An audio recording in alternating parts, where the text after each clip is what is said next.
Hello, and welcome to another episode of the Many Faces of Cancer podcast. I am your host, Melissa Grosboll, and I have got a great conversation for you guys today. With me are my guests, Whitney and Andrew Martin. And Whitney and Andrew have been married almost for 12 years. They have two daughters, Rowen, who is 8.5, and Madeline, who is 6. And Rowen was diagnosed at what age? 5? She was 3. She was 3 when she was diagnosed with leukemia, and happy ending. She is now 3 years cancer free. So you can take that off of your wait list, but we're going to really dive into everything about having a child, going through cancer, what it does to a marriage, what it does to the family, and then life on the other side. So welcome, Whitney and Andrew. Thanks so much for being here. Yeah, thank you. Thank you. All right. So I really want to start with, so tell me about things leading up to Rowen's diagnosis. Was it something that was easy to figure out? Did it take some time? Like, just kind of give me your take on what happened leading up to finally figuring out what was wrong with her. Yeah, so Rowen, like we said, she was 3 years old. She just started preschool. And all of a sudden, she started getting very sick, and it was all the time. Like every week, I thought we were probably in the doctor's office 2 or 3 times a week, and we kept getting sent away. Oh, it's another cold. Oh, it's another virus. And this had been going on for 2 months? Oh, at least 2 to 3 months it had been going on, and we had been bringing her in and, talking through the symptoms with the doctors, not really getting a lot of answers from them. And she started to act fatigued. Which is not normal for your average 3-year-old. So taking breaks going up a flight of stairs is not normal for a 3-year-old. And so we started to get more and more concerned. And I think Whitney, especially having the mom instinct, really keyed into a lot of the behavior changes and other things that really pushed her to be pretty proactive with our pediatrician to try to get some answers. So, yeah, I mean, it got to the point where, and we kept getting, like I said, kept getting sent home. Oh, it's just another cold. So I started tracking on a Word document. Monday, this is what happened. Tuesday at this time, this is what happened. Because the symptoms were very strange. And I mean, at one point she had like purple veins running up and down her legs, and that we were told that was a virus. And that's not normal. And so I think that helped us be able to show the medical team at the pediatrician's office that something was not right. We ended up requesting a blood test, and I got a call so we did the blood test on a Monday, got a call on a Tuesday from Children's Hospital, and it was a doctor who I'd never talked to before. And he goes, "You need to come in right now." And I said, "Oh, should I make an appointment?" And he goes, No, like now. And wow. She was that close to not being with us anymore. So we're lucky that we got that blood test and we're able to get in there and get her seen. Yeah. So what was the time frame? Like, how long had she been having symptoms before, this blood test and they were more concerned? I would say 6 to 8 weeks. Okay. Is what I remember. And it obviously kept getting worse, and pale skin, and, her blood would be copper color. And again, that's not normal. Right. And so right. Obviously we figured that out. And what really tips us off, and Whitney, I mean, she's awesome. She sat down and typed up, because I was the one who was going to take her in for the appointment. We're like, we got to really push for some blood work and to get some done. And Whitney sat down and typed out 2 pages of just, this is what's happening, just so that everything was documented and we had it all out there. And luckily, we actually went in and I saw a different doctor than her normal pediatrician. And I said, she got this little sore on her back and it's not healing. And I took it off, and it was just very, very bad. It looked awful. And so luckily that doctor was like, yeah, something's not right here. Let's do some blood work. And, we came to find out later, being acute lymphoblastic leukemia is the type she had. It comes on very quick, and it can be, if you don't get them in quickly, they start, the blood doesn't form platelets the way it should. The red blood cells don't develop the way they should. So that's why, her oxygen was low and her energy was low. And so it can be, really fast. And so I still remember going in and meeting with the oncologist, and he said, it could be a couple different things. It could be an autoimmune condition, or it could be cancer. And so I was, okay, we hope it's the autoimmune. And he goes, no, we actually hope that it's cancer. And I just remember, like, that was the big, like, what what world are we in now where the good option is that we have cancer? And so from that point on, we were kind of plunged into it head first, and she spent 3 weeks in the hospital just trying to get everything managed. And I'll kind of let Whitney, jump in and talk about kind of what that process was like, because that was pretty difficult in those first stages. So, and before you get into that, I really want to reiterate, and it's been a common theme through all the interviews that I've done, is to really be an advocate for yourself, be an advocate for your child. I mean, and no shade against doctors. Like, they know what they know. And unfortunately, a lot of times they think that parents are overreacting and stuff. So really being that advocate and fighting, because you know better than they do, when your child is not right. Absolutely. And I call it the knowing. I don't know any other term. That's like, good. That's a good term. I just had a knowing, and I was like, I'm going to trust this, that something is not right. But it really is like a fine science also when you advocate for your child, also working with the team of medical professionals, because they are there to help. But it's humbling to realize that your kid is not the only one that they're treating. There's many kids that have different needs. And so it's very important to keep track of everything and to continue to advocate, even though sometimes it feels like maybe it's harder to do. I always felt like, I already said this, but I think I'm just going to say it one more time, just continue to keep up those lines of communication. Right. And so once she was diagnosed, like, I'm assuming they got her under treatment right away, and kind of what was that experience like for her, as well as for you guys having to go through it all? It was, I mean, how you get sent home with a baby and you're like, is anybody going to show us like how to take care of this thing? But so you just do it. I look back, I'm like, I don't know how we did this, but they give you a lot of training. But in the very beginning, I remember just being deer in headlights. That day Andrew was talking about, where we, went to the doctor first time. We walked into the doctor's office. It said oncology on the sign, and I was like, we're in the wrong place. Like, we must be on the wrong floor. And so it was a lot of like, I don't know. You can fill in. No, totally. I think it was especially the first month, if not the first couple of months, everything was so fast that we didn't have a lot of time to really evaluate where we were at, or even have time to think about that. It was just, now you're in a problem and you got to work the problem, and it was almost every hour of every single day. And it was tough because we were in the hospital for 3 weeks, and the hospital was a good 45 minutes from our house. And so, we were really good at communicating, kind of taking shifts. And unfortunately, I had just started a commission only job where I had to keep a certain amount of hours to keep my health insurance. And it was a big company, so it was kind of like an automatic thing. And so I had to, work and then leave and sleep at the hospital, and then come back the next day. And then Whitney would trade off with me. So we'd spend one night sleeping at home, one night sleeping at the hospital. We'd kind of catch up with each other for a few minutes here in between. So it just took a lot of communication and a lot of nights with not a lot of sleep. And then, like Whitney said, coming home, it was, we're taking her home, and there's a list of things we have to do every day, and there's a list of things that need to be done every week. And so just managing all that, whether it's medications or her appointments, it was just a lot of teamwork. And we quickly learned that Whitney was really good at some things and I was good at others. And so we just kind of split up and divvied up, almost an unspoken thing, where I handled certain things and she handled certain things. And we just worked at it from our strengths. And, because we didn't have time to think about it, or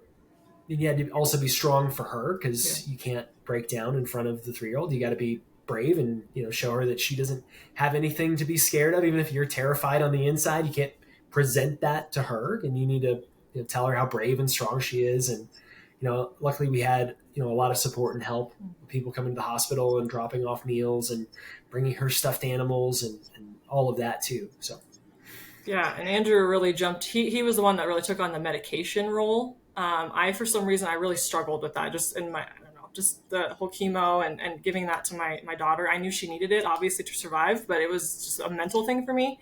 And plus, with his job, he was gone during the day. And so usually medication was at night. So he was really he was on top of all the medications, how much to give her, when to give it to her. He would have to sit there and try and convince her to take it, which was a whole nother thing. And I really was the one that was like boots on the ground at the hospital with her, the random appointments. Oh, she's sick. We got to take her in. I'll be here from maybe 2 hours, maybe 8 hours. So you never knew what you were going to get. And so I was more of like the flexible, just jump in where I have to kind of a thing.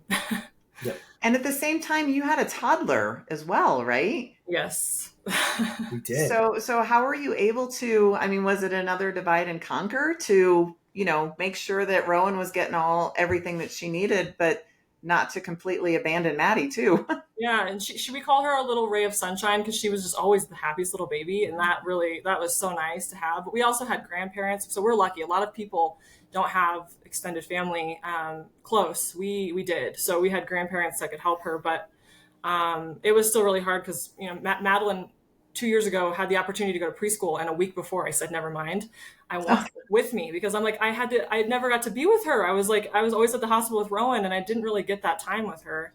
And so I used that year to have my Maddie time. But we have some stories about Madeline, like she accidentally got the cup of chemo and almost drank it, and we both dove across the room, like whacked it out of her hands. It was chaos, but we all made it through.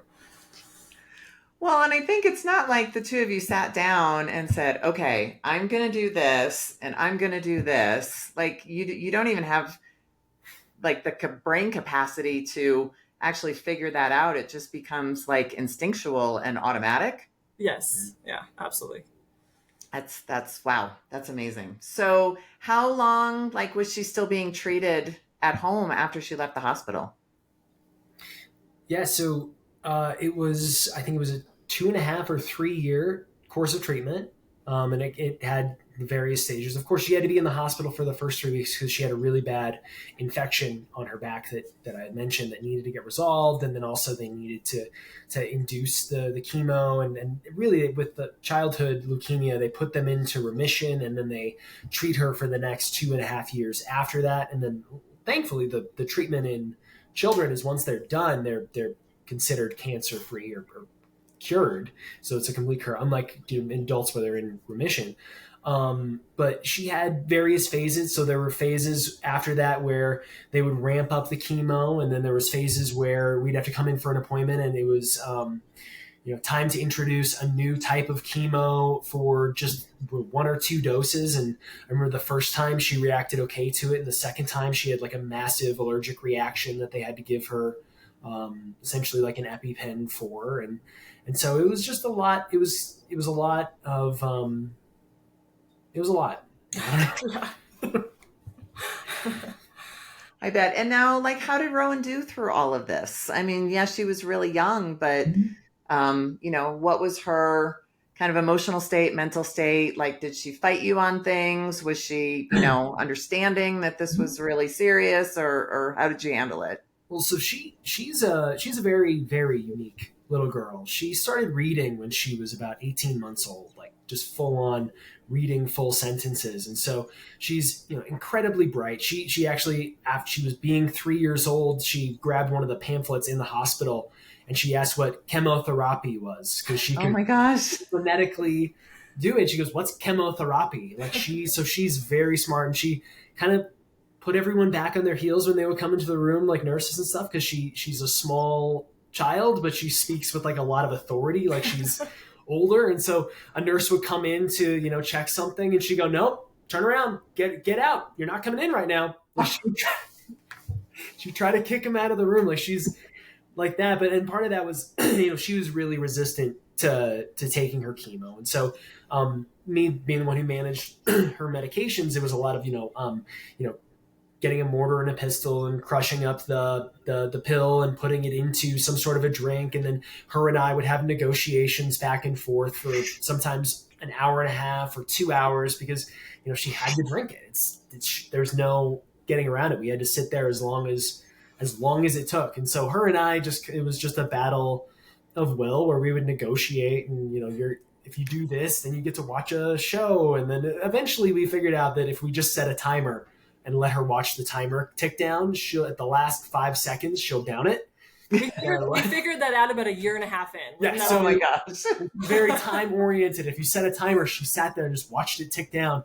Last 5 seconds, downed it as quick as she could. And so from that point on, we just did the timer. But one of the things that, Whitney really started this, and I loved it, is we did everything we possibly could in spite of that to give her and Maddie both as normal of a childhood as possible. And that, it got complicated because COVID kicked in and everything. But, we took them on a trip to Yellowstone, and we brought all the medications with us. And she got sick a few times on the car ride up there. But we still, we did normal things. We tried to give her a normal childhood experience and just as normal as possible. We didn't keep her away. And there were times when her immunity was very low, and so we would take a lot of extra precautions and kind of be selective. But for the most part, we just tried to give her and Maddie a really normal, fulfilling childhood where she was exposed to a lot of different things. And I think that's a big part of it too. Yeah. Is just living. I think right now what we're dealing with is just seeing that it's not over. Sure, treatment's over, but she's still going through some things and some traumas. And for example, she started a new school last year, and they had her wear a name tag so they could remember her name, and she would freak out every day. She's like, "Don't put that on me. I don't want that on me." And so they finally said, we need her to wear the name tag, and it clicked. I'm like, every time we go to the hospital, she had to wear a name tag. She had to wear a bracelet. So anywhere we go where they put those bracelets on, she's like, "No, I don't want it. I don't want it." And so she's still working through that and just being patient and understanding. And if she starts to throw a fit or something, I have to step back and go, there's probably a reason. Loud machines. There was a towel warmer at the hospital that freaked her out. And so if we go into a room, there's a loud machine. She's like, "Nope, get me out of here." And so I don't know. It still continues. I'm sure I've heard stories where kids 5 years later, have their traumas. So we've got her in therapy, and she's working through her stuff, and she's right now thriving and just a normal. She's going into third grade. I can't believe it, but wow. Yeah. And you had said that you kind of wanted to make a big deal about this 3 years cancer free, and she's just just kind of trying to leave it behind her and doesn't even want to talk about it, or yeah, she's even hearing the word, she gets upset. We have some photos of her without hair, and she, it gets to her. I can tell. Mm-hmm.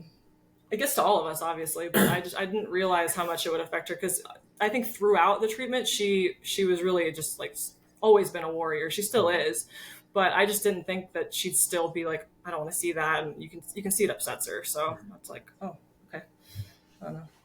Well, and I mean, it upsets us all if we go through this experience. So I can't even imagine, what it's like for somebody young enough to not really understand everything that's going on, but being forced to do all this stuff that is yucky or is going to make her not feel good. And, I'm so glad that she's in therapy, and hopefully that's really helping. And as she grows up, it'll hopefully become more and more of a distant memory. Definitely. I hope so. And I think, we've all said, nobody wants to go through this, but it has definitely made us all much stronger. And the little things just don't matter anymore. And right. Don't sweat the small stuff. Yeah. Don't sweat the small stuff. Well, speaking of that, so I kind of want to talk a little bit about, your marriage and your relationship, because, you hear these stories, and I'm sure a lot of people out there have kind of gone through it. When you go through a tragedy like that, especially with a child, it can tend to separate you as a couple. And so many couples end up, splitting up in the face of a tragedy like this. So what did you do to nurture your relationship and to continue to be strong together to kind of keep that separation from happening? I think, so we had mentioned during treatment, we were an amazing team, because our goal, we had the same goal, get our daughter better. And it was just incredible. I look back at that, just how well we worked together seamlessly through all of that. But what we didn't realize, or, we're just too tired to see, is that we weren't really nurturing our own marriage. And you don't really have, you just don't have time for that. That wasn't our priority. And then we went after treatment. It's we tried to operate as we were operating prior to cancer, and that wasn't working. And so we had to come together and realize that we had grown into two different people. We had evolved so much. And I think we evolve as people throughout our lives, but something like this is, I think it's you're on a fast track of evolution. And so I came into our new marriage, is what I call it, a different person. Andrew came in a different person. So we'd like grow back together. I don't know if you have anything. Yeah, no, totally. And I think it was a little bit of a different situation because being the parents of a child, it's like you have to, during that time, you have to be strong for them, and you don't have the luxury to fall apart. And I don't know if that sounds right or the word is off, but you just don't have the luxury to fall apart. And it's when, with Whitney, it's like she's going through the same thing that I'm going through. So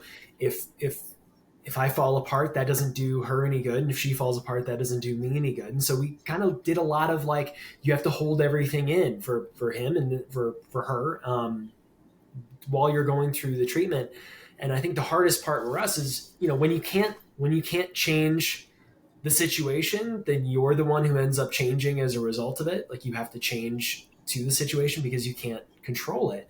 And so I think that we got to the point where almost the hardest part of it was after we were done with treatment, because we had put so many things on hold and it was such survival mode during that time that even just figuring out, not let alone who Whitney had grown into, but like who I was now, that was a big challenge for me too. It's like now we've devoted every single waking moment to getting this little girl better and seeing her go through treatment and getting her to the other side. And now, you're done. A lot of that, that's been the purpose of our life for nearly 3 years. And so when that was over, it was a blessing and we're glad it was done. But I mean, there's a hole left from where that was that you have to fill with some other type of meaning and decide, who you are and where you want to go. Cause, we really felt like we lost, 3 years of life, of career development, of getting, doing things, of having fun. Like we lost a lot of that. And so we had to make up for lost time. And I think a lot of it was figuring out who we were now. And then also, we did a lot of couples counseling and a lot of conversations. And we both spent a lot of time trying to learn who each other were again and reconnecting. And that was a very long and sometimes painful process. But I mean, I feel like we are stronger than we ever were, and stronger as people, stronger independently, but also stronger together as a result of that.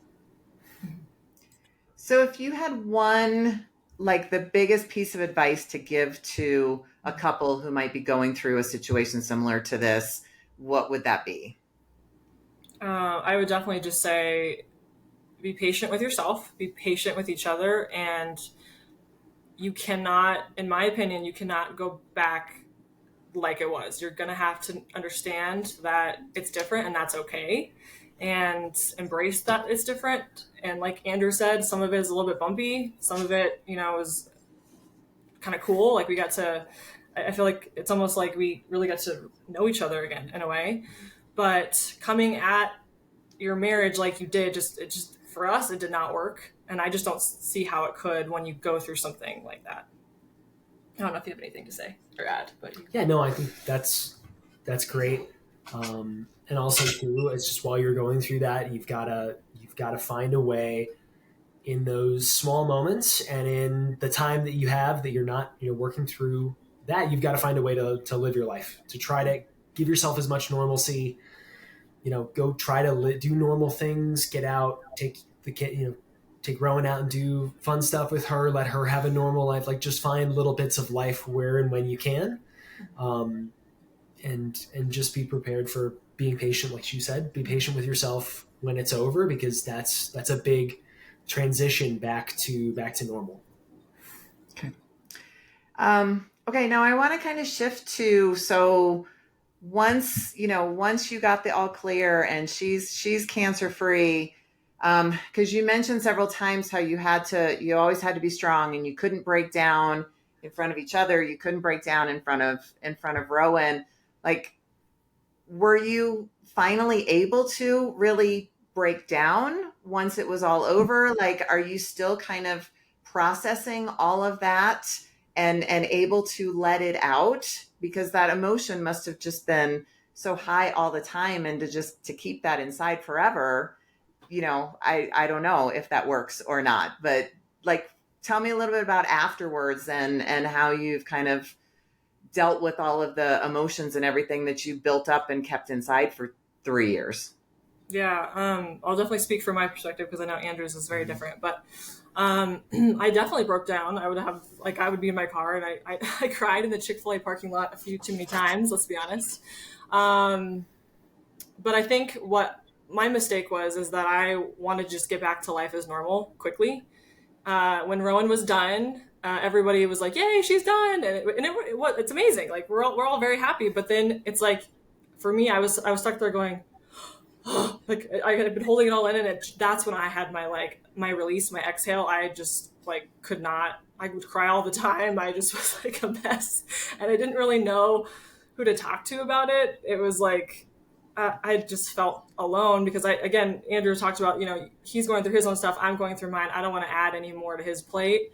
But I, as a mom, thought I've missed all this time. So I then said yes. I was saying yes to everything. I was like, yeah, I'll join the board at my kid's school. Yeah, I'll do all this.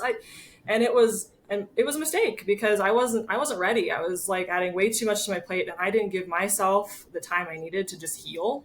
And so this past year especially has been my year of healing because I finally realized that I really need to take care of myself, my health, not only physically but mentally. So seeing a counselor, going to the gym, and just that's a priority. It cannot be a secondary thing. It has to be priority. And I already feel so much better.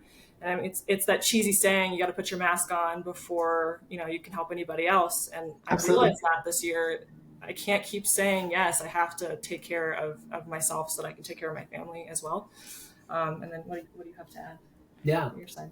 No, I think I dealt with it in a much different way than Whitney did. I think that I tend to probably bottle things up and not process things in the same way. So I think that when we were done with treatment, I had, that's, it's go time. I have a purpose. We're driving towards something. We're trying to get her cured. And when that was gone, I think I went through a long period of just trying to really find what I wanted my life to be, or what I wanted my purpose to be. And so I think I didn't have, I felt like a lot of it had been kind of shut down. A lot of the being in touch with myself and what I actually wanted and what I was actually feeling had been shut down during those 2 or 3 years. And so it was very hard for me to start that back up again. And it took talking to someone and, really interrogating a lot of the feelings I was having and a lot of the feelings I was having and kind of sorting a lot of things out.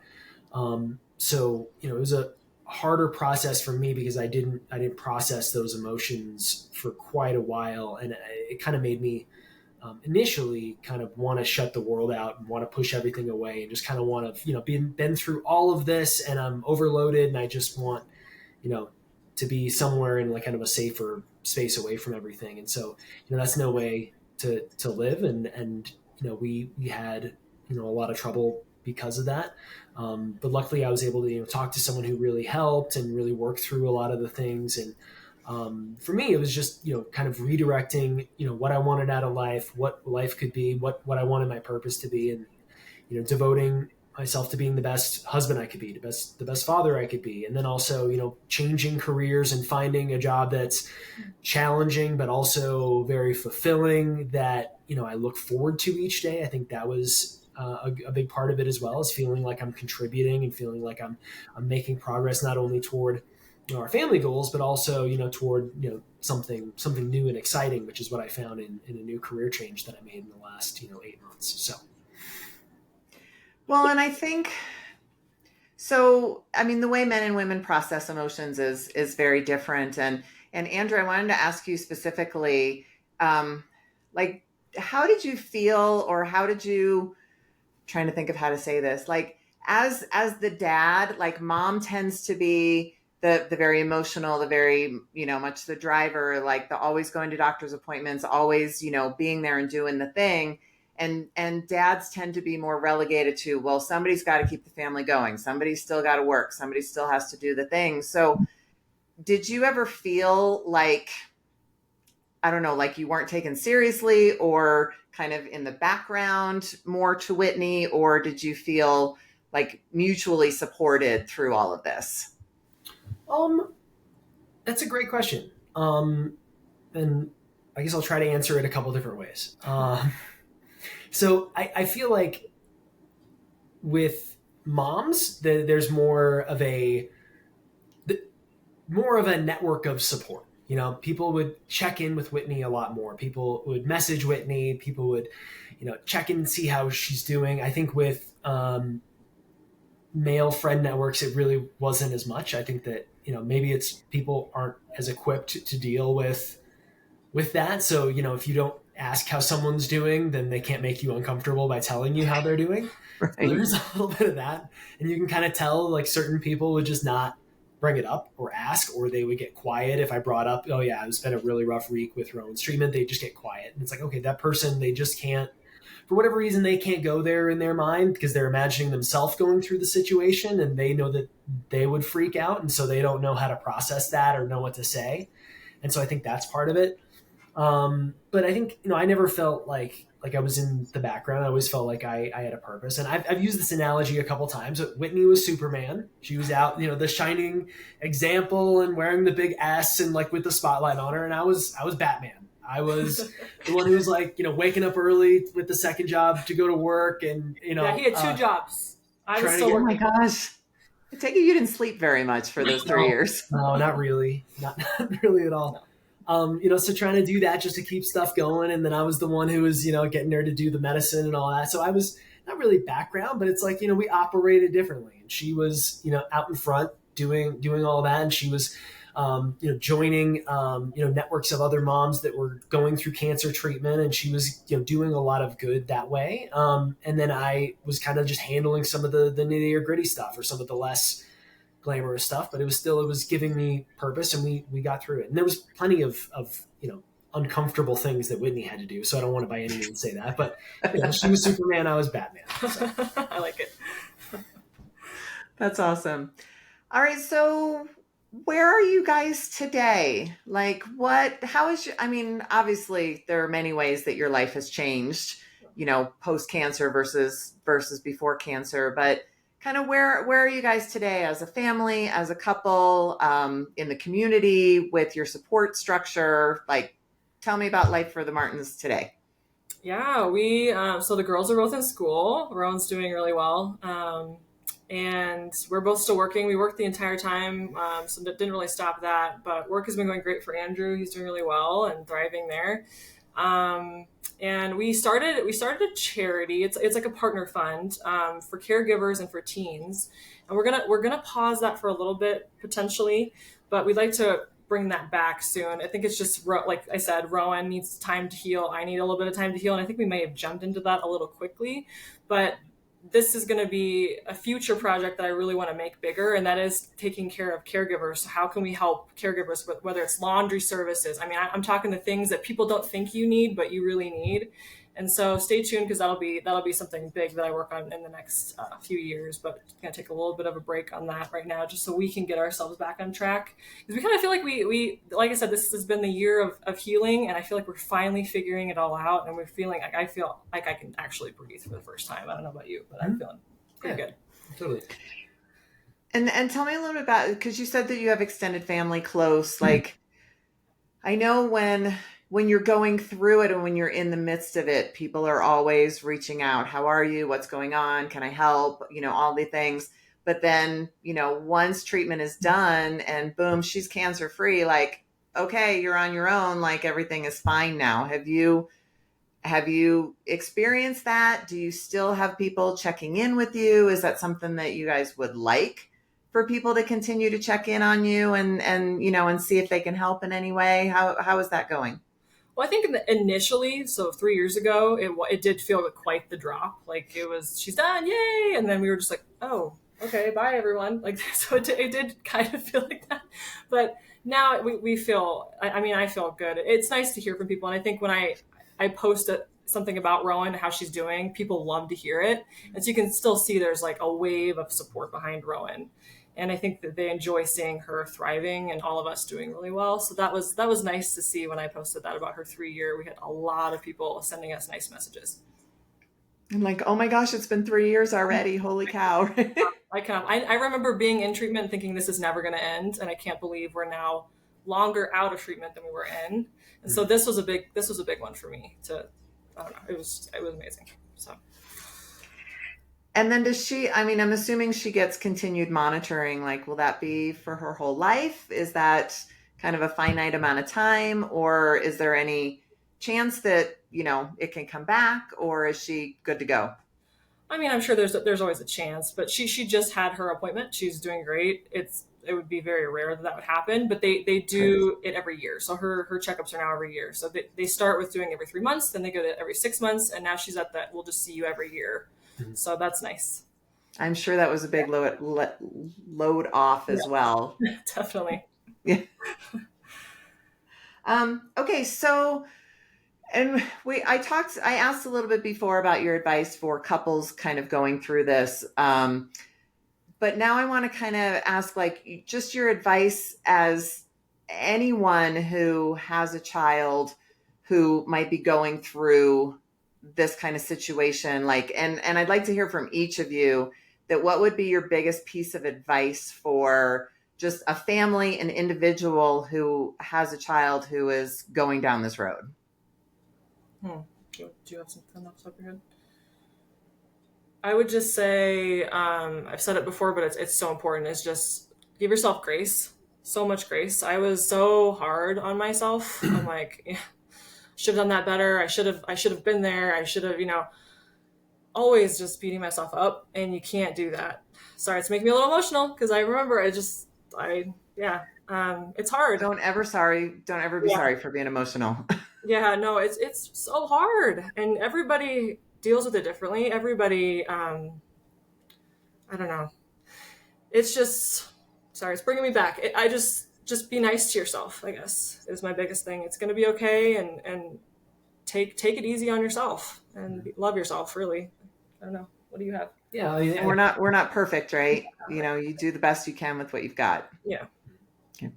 Andrew? I think mine ties in with yours a little bit, but I would say, if you're a caretaker, you have to take care of yourself. Otherwise, you're not going to be able to provide care for especially for a child, because a small child still needs, they need the caretaking needs. That's the result of the life-threatening illness, but they are also their emotional needs met, and their intellectual needs met. And so you've got to be able to be present with them. And that can be very hard, especially when you're worn down and you're tired. And so you've got to find ways to take care of yourself, or do things that you enjoy, or things that fill up your tank, and find ways to prioritize that and move things around, and, see if you can find someone to help out so you can go on a walk on a sunny day, or whatever it is that fills you up. You have to do that at least on a regular basis. Otherwise, you just grind yourself down until there's nothing left. And it's really easy to do that when you're in a situation like that. So, and take the help is the other thing too. Like, if somebody's offering to help you, I know you feel, I'll just do it. If somebody's offering, take the help. Seriously. Yeah, that was a big thing for me, because it's a lot of the, there's a lot of pride. Like, you want to be the one who provides for your family and takes care. But when you're in that situation and people want to give you a Grubhub gift card, or want to drop off meals, or want to do something, it's just, you have to humble yourself and just accept help, because you realize that, they want to help, and you're denying them of that good feeling of helping you if you turn that down, or turn that away. So, accept help. That's a good point. I love that. And I really hope at some point you bring this charity back up, because that's another thing that I want to really emphasize through this podcast is the caregivers need care too. It's generally all about the patient, and of course it should be, but caretakers just give up so much of their lives to, take care of somebody going through this. And a lot of times they're forgotten. So I love that you want to actually do something for the caregivers, because they, without them, where would we be, right? Yeah, absolutely. I'm going to rebuild it bigger and better. So I'm excited. Okay. Well, keep me posted on that, and I will share it with the audience once you get it back going, because people need to know about it. Absolutely. Thank you so much. All right. Well, thank you, Whitney and Andrew, so much for being on today. This has been a great conversation, and so important for so many people to hear. And I'm so grateful and happy that Rowen is doing fantastic, and she is totally on the other side, and that you guys are stronger and more together than ever. That's fantastic. Yeah. Thank you for having us. We appreciate it. All right. I really appreciate it. Have a great rest of your day. Bye. Bye. All right. Bye.